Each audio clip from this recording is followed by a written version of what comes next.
Ladies and gentlemen, welcome to Doyle Field.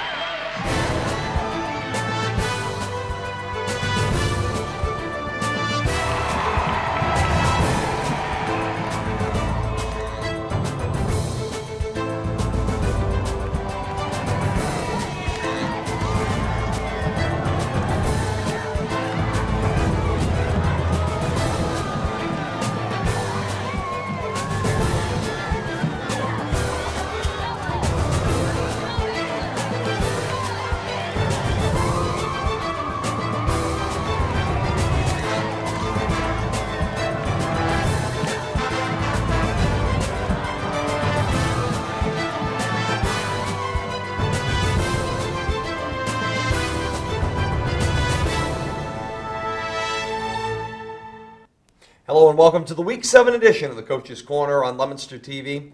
I'm Todd Robbins, joined as always by Leominster High School head coach Dave Palazzi as we get set to preview Week 7 action as Leominster prepares to host Shrewsbury in the second to last week of the regular season. I welcome in Coach Dave Palazzi. Coach, another exciting week of action in Week 6. Leominster and Neshoba, a 28-27 loss. Certainly a difficult situation in the end, but you know what? It seemed like in that 28-27 loss, Coach, you spent the entirety of the game as a team chasing. At any one moment in time, you never felt like Leominster had climbed the mountain and gotten over the heap. Maybe they had drawn even, but had never quite gotten over the top. Yeah, you know, I actually spoke to the team today and mentioned that very thing. I mean, the onside kick, which really wasn't an onside kick, it kind of went off the side of his foot.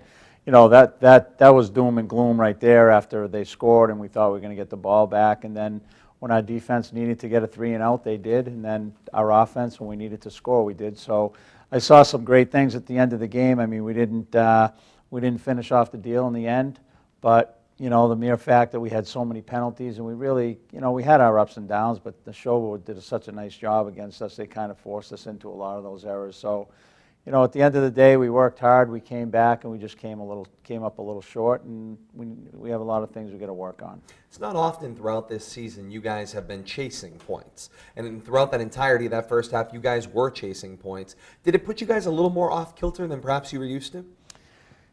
You know, not really. I mean, we kind of maybe not used to it, but you know, I've been telling the guys all week, I've been telling them all year that, you know, we're going to get into battles as we get, you know, further on down the road here. When people get enough film on each other, the games seem to be closer or they seem to be high scoring because you watch film and you see some things that you can take advantage of. And, you know, kind of what I predicted really happened Friday night, which, you know, I thought we did a good job of just responding. I mean, we come out of halftime, we get a fumble right away. I mean, we just kind of took it to them. But you know, they're an undefeated team, and they're a great team, and we just need to stick to our plan, but, you know, minimize the penalties a little more.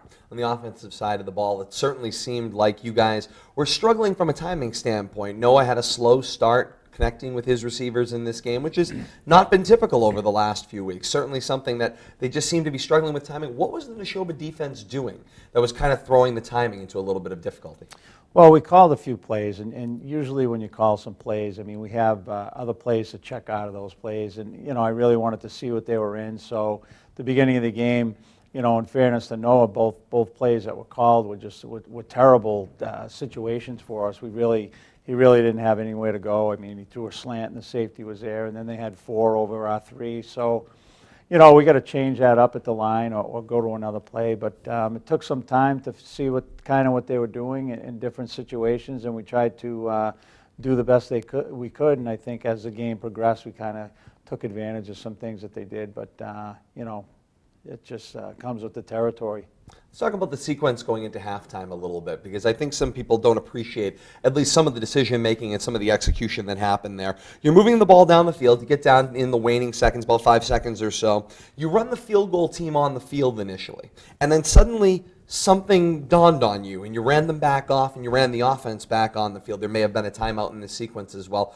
What did you notice at that moment? Because initially your first reaction was field goal, and then all of a sudden it was, well, let's get off and let's try to run one more play before we do that. Yeah, I knew we had one more timeout, so I kind of went after it the play before to try to get a touchdown or capitalize. And when we didn't do that, we were on the right hash mark. So, you know, I knew there were 5 seconds, and I just told Noah, I said, all I want you to do is get to the middle of the field and put your knee down and burn a timeout. full well knowing I told the official I was going to call a timeout as well. So, we cut down on our splits and we put the tight end over there, and Noah just went to the left, and it looked like he was going to keep running. Kind of made me a little nervous, but we executed that well. We got in the middle of the field, and we really haven't been blocking up our field goals very well, and I think Christian, that it was kind of on his mind and pull it a little to the left, but talked to him a little bit today, and he's real confident. He's been doing well on extra points, so we're going to get one of those soon. One of the things that perhaps impressed me about that sequence, more than just the execution of it in the waning seconds and getting the timeout, was seeing some of the leaders on this team. Noah was the first one that drew my attention, obviously, making sure that not only you talked to the official to make sure they knew about the timeout, but I saw him speak to the umpire who was standing over the ball when you went out there to talk to him. He had talked to the white hat on his way out. That's just good game management and leadership from your field general. Yeah, I mean, these kids want to win. I mean, let's not be mistaken. I mean, the emotions after the game, obviously, people were frustrated. They want to win. I mean, these kids work hard. They're one of the groups that have worked a lot harder than a lot of teams that I may have had in the past. No disrespect to anybody else, but, these seniors, they haven't had a lot of success over the years, but they really put the time and effort into it, and both mentally and physical, and we have a lot of people that want to win, and they're taking a leadership role out there, which is great. So you go into the halftime trailing. Now you come out of halftime, the longer halftime, because of course you're looking at a situation that it's homecoming, and now you guys got to come out, and I see you guys get warmed up. You can see the kind of the emotion. They want to kind of get going again, and the defense comes out and does exactly what you need them to do. Not only do they come out with a full head of steam, they cause a turnover, they pick up the football, Matt Price recovers the fumble. That's exactly the start you were hoping for, and sets up an eventual score. What's the feeling on the sideline at that moment? Well, we just talked about it half, kind of I told you so. You guys are in a game, and this is what we thought would happen. And, hats off to our defensive coordinator, Coach Murphy, and the other coaches in the locker room. Basically just telling guys that they need to slow down and go through their reads, and we were overrunning a lot of things and not tackling and not taking on double teams. So, they did a great job of coaching it up, and when you see that at halftime, I mean, the first play, I mean, that really was a turning point for us, and we ended up capitalizing on it. You were able to put the score in, and so for at least for that moment, you seem like the momentum now has jumped in the Blue Devils' general direction. But unfortunately, it seemed like that feeling was fairly fleeting, as on the next possession, Neshoba turns around and scores very, very quickly, capping off a play with a 45-yard pass over the middle to what ultimately ended up being a very untimely wide-open wide receiver on that play. What did you see on the video today as you guys looked back on that? Obviously, it almost seemed like on the setup of the play, with how wide open he got, it almost felt like 10 guys were in the box, and there was maybe one safety who was drifting, and the safety went left when he should have gone right.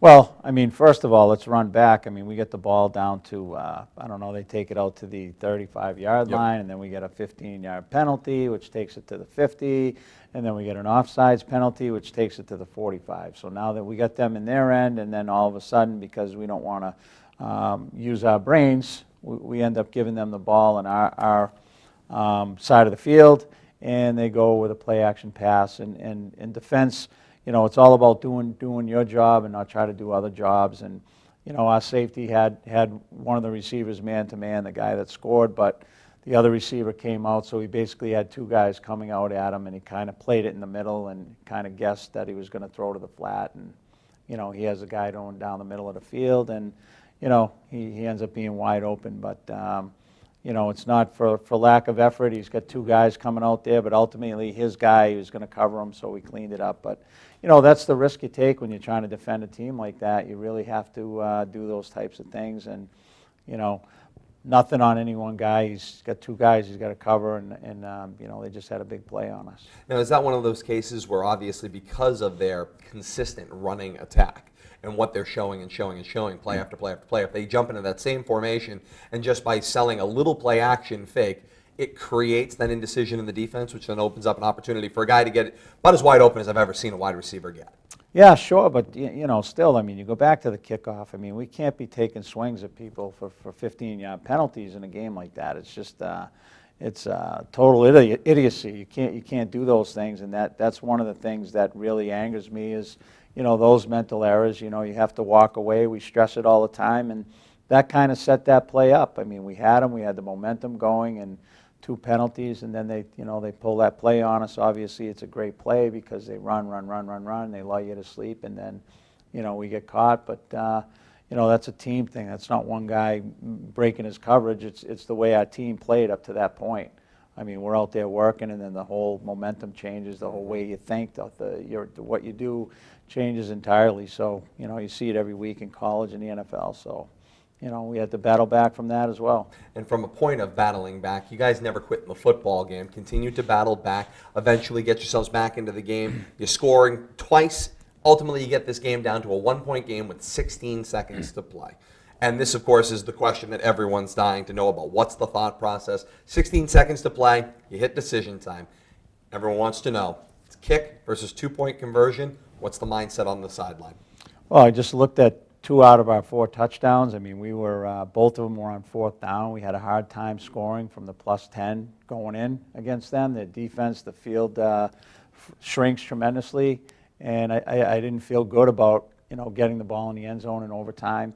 And I knew they were running the ball 3-4 yards at a clip, and we did stop them the last drive. But it was just one of those things where I felt we needed to get the game, close it out right then and there, and get the win. And after the penalty, now we go back 5 yards. Sure, I'm thinking we got a kick, but now I'm going to run Christian out there, and we're back 5 yards. And if he misses the extra point, now it doesn't look good on him. And I made the decision to go for it, so it's on me. It didn't work out, but not for lack of trying. I thought we were going to score. I think we're going to score and win every game that we set out to do, and that's the name of the game. And that's what we did at that time. If we execute the play, see if you watch the film. And I know Coach Tucker alluded to it. He kind of knew that if we executed it, we would have got it, but they did a better job defending it, and that's why we didn't execute it. So it came down to one play, and we didn't get it done. This play was the ultimate example, perhaps, of the cliche that we use a lot in football. It's like the chess mentality, because obviously you combine some things that happen within that sequence. You have the substitution penalty that occurs on that play, then there's a delay, then there's a timeout, then there's another timeout, as Neshoba takes a timeout after seeing what you have, and you just got this feeling that seemingly, it almost felt like basketball, that there was this seemingly endless amount of time that was occurring between when the touchdown got scored and when the play ultimately has to run. Are you aware of what's going on at that time as you're down there trying to, in the trenches, the time is dragging and dragging and dragging as you're having to sit and wait. You're essentially almost freezing yourself, and then they're compounding that problem. Sure, I mean, they're seeing what we're in. I mean, I saw that they had a first play covered. I mean, it wouldn't have worked, and we got called for 12 men, but, they knew, where we were going with the ball. So I was kind of glad we didn't I would have called a timeout. I was trying to call a timeout. Anyway, I don't know if you can get 12 men before they whistle the play, and I got to look that rule up. But, anyway, and then the other play that I had called, when they called a timeout, they had defended the other play I was going to call. So, ultimately the last play I called it towards number 11, coming off the edge, and we threw a screen right at him, and if we get the ball to him, we're probably going to score. But, what can you do? And you mentioned, of course, a player in the defender who makes a tremendous play on this, given play. How much did his movement on that play ultimately throw off the timing of the play? Because the key to those screen passes, of course, is making sure you've got the timing in sync.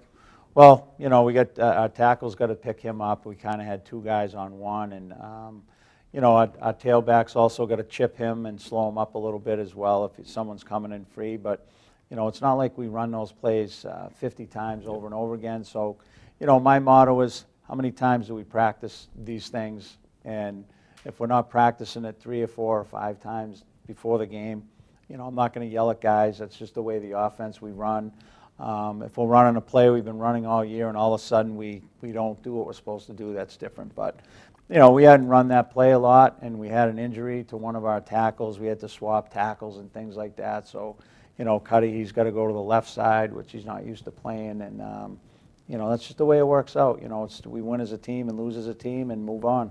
You mentioned, of course, the penalties here, and we've talked about it quite a bit. You've alluded to it throughout this early part of this conversation, but ultimately, that final penalty in that 2-point conversion situation is the last 5 yards of seemingly a huge number, 85 yards of penalties on the night. And it seemed like a lot of those penalties were occurring in personnel and package changes at points in time. And of course, I know this isn't something that you're loath to try to run and recalculate, but is there really something different you can do in trying to change the way either you sub out or change players, I guess, awareness of the sub situation? Like, is there a way they should be conscious of when they're supposed to be in on what package and so forth? Yeah, I look at myself again as coaches. What are we not doing? I mean, we need to clearly, communicate to our players a little better and have a better system. I mean, we're telling guys to let guys know who's in, whether it's quads or aces or regular or blue heavy. I mean, we get so many sets. So,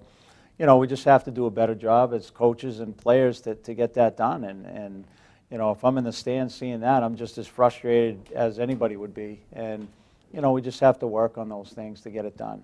Ultimately, it's a 28-27 loss to Neshoba in Week 6 of action. So the Chieftains continue as the lone unbeaten now in Division II Central Mass. Leominster drops to a record of 5-1. And let's see how that affected the power rankings. Through 6 weeks, these numbers are accurate up to last evening. So through 6 weeks, Neshoba 6-0, Leominster 5-1, St. John's 5-1, Marlborough 4-2. Those are the first 4 in if the playoffs were to start this week. They are the ones who would qualify for this new 4-team playoff format. Algonquin and Wachusett, with a 4-2 record for Algonquin and a 2-4 record for Wachusett, are the first 2 out in seeds 5 and 6. So they're certainly the ones who are knocking on the door. And Coach, when you look at those numbers, one of the things that of course jumps out at me is one of the complaints about the previous format, the 8-team playoff format, was teams with sub 500 records that would qualify for the playoffs. Conversely now, it seems like we've created a slightly more difficult problem, I guess, for the MIAA, which is there are teams with stellar winning records. Potentially this year, you could have a team that goes 6-2 and doesn't qualify for the playoffs. That is a really difficult standard to say that in an 8-week regular season, if you lose more than 2 football games, you're out. That's a tough status for any high school team to conquer. Yeah, I've said it once and I'll say it 5 million times. I mean, you have 8 games, and to only have 4 teams, whether we're one of the 4 or not, is a tough gig. I mean, you don't have every team playing each other in our league, and like I said, very first show, teams 5 and 6 that don't make it are going to look at other teams above. They're not going to have played them. The schedule is going to be different. So, I think they try to do the best they can, but ultimately, with only 4 teams and 8 games, it's kind of puts people at a disadvantage, which I don't like. And I always cite my sources. I've mentioned that I believe on every broadcast that your prediction is so far lining up quite nicely at this point. Let's take a look at the upcoming schedule for the Blue Devils for the remainder of this 2015 regular season. And if you were to look at, of course, the next 2 weeks, both home games, Shrewsbury and St. John's, Friday night, October the 23rd, 7 o'clock kickoff at Doyle Field. That's coming up this week. And then next Friday, October the 30th, a 7 o'clock kickoff at Doyle Field against St. John's to round out the regular season. 2 very interesting matchups to come in this regular season. Jump right ahead to games around the region in this Week 7 of action, and a lot of great matchups out there that we'll be keeping an eye on as Neshoba hosts Fitchburg this week in a quest to continue to remain unbeaten. Algonquin is at Wachusett, North Middlesex is at Hudson, and Marlborough is at St. John's. That is a Saturday football game as well. And so all of the teams at this point in time, and Coach, you can look at it this way, and as I was putting together these graphics, I was looking and going, you know what's interesting? It almost feels like this week starts playoff week, because all of the teams that are in the hunt, just by dumb luck, happen to all be playing each other over the last week 7 and 8 of the season.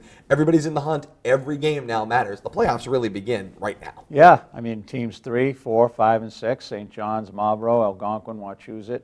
They're teams 3 through 6. They're all playing each other. We're playing Shrewsbury. We're the 2 seed, but then we play St. John's next week. So, it's going to be you're going to find out who's where after this week, and there's a lot of big games. I mean, a lot of games relying. The playoff-bound teams really need to step it up and get it done this week if they want to be part of the playoff picture. It's a must-have week each and every week in Division II Central Mass. And we turn our attention now to Week 7 of action for the Blue Devils. Leominster plays host to Shrewsbury at Doyle Field. Countdown to kickoff on the air at 6:30 on the K-Zone, WPKZ. And, of course, kickoff follows at 7 o'clock. Coach, this Shrewsbury team has got a very interesting season thus far. They have certainly not had the type of season they were hoping for. They are currently sitting with a 2-4 record. They've got a win this past week against Westboro for a 42-14 football game where their offense finally broke out, but they've got a 20-7 loss to Neshoba in week 2, a 14-12 loss to Fitchburg in week 4. The season certainly is not going the way they were hoping for, but now they're in an interesting position. They are in the position of spoiler. This is their playoffs. This is their championship. The chance to maybe knock a couple of teams off that have playoff hopes, that's a huge motivation for a football team. Yeah, and it's not like they're getting blown out by teams, Neshoba, Fitchburg, 2 very good football teams. So, there's a lot of parity in this league. I said it from day one, and anybody can really beat anybody. So we really, have to work hard, and I think our guys, after a tough loss last week, are ready for the challenge. We watched film today, and I'm sure Shrewsbury will show up Friday, and you're exactly right. I mean, they want to, beat us. We knocked them out last year, and they're going to be ready to go. And a chance potentially to put Leominster in a much more difficult situation should they find themselves with a win. And I'm sure when you were looking at video, as when I was looking at the video, the one thing I noticed is we've got another power running football team. All of a sudden you would think, I feel like the offenses in this world are going backwards all of a sudden. Last year we were talking about spread. This year I felt like we've talked about wing T, double wing, pack it in tight type football. And here's another week with another packed in tight running team you guys got to match up against. Yeah, I mean, you have to run with what you know. And, a lot of these teams, they don't have the big quarterback, the receivers, so you really, you can always be sure that you can run the wing and the double wing, and you have linemen, it doesn't matter what size. And, they do it very well, and this coach is a very good coach. I mean, he played, really scouted us well last year, and I thought his game plan was terrific. So they're going to be a tough opponent this Friday.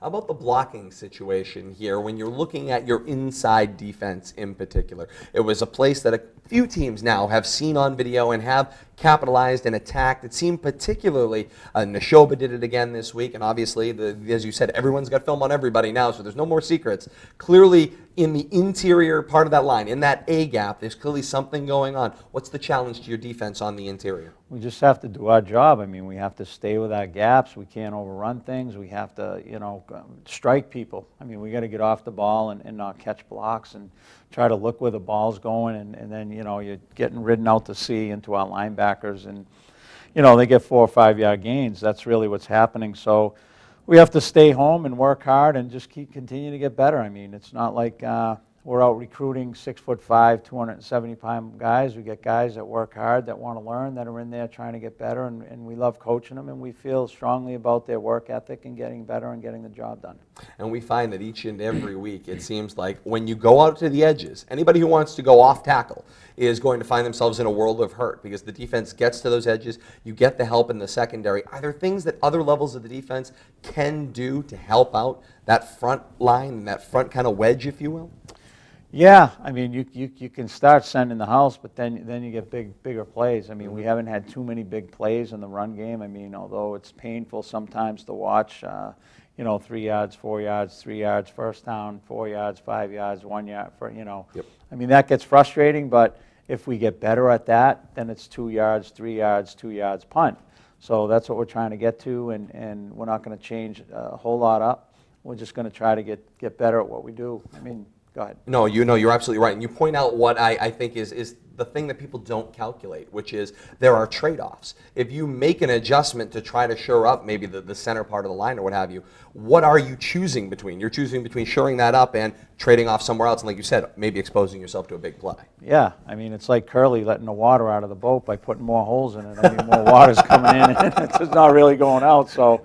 I mean, a Three Stooges reference, but that's kind of the way we think. We got to get better at what we're doing. If you open up, change something over here, it could get 10 times worse. Yeah, without question. And, when you look at these teams, as they start to move their way into the 7th week, you're at that point in time now where people, have to absolutely, they need their wins. You need your wins. Other teams across the state need their wins right now. How important is it setting your mindset going into this game and only focusing on the opponent in front of you being the next win you've got to have? Well, we need this to get in the playoffs. So we're not in the playoffs. You saw the screen. Everybody's playing.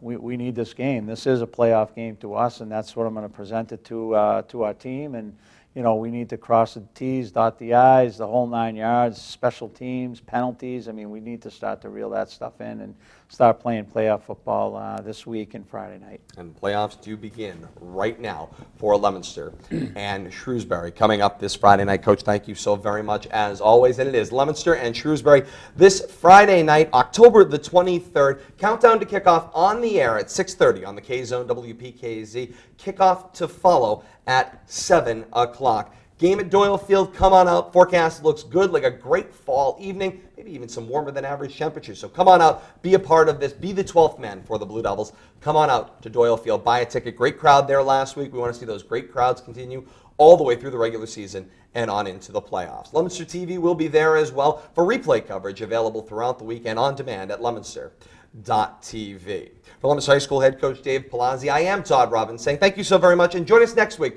for a preview of Week 8 action right here on the Coach's Corner on Leominster TV. So long, everybody.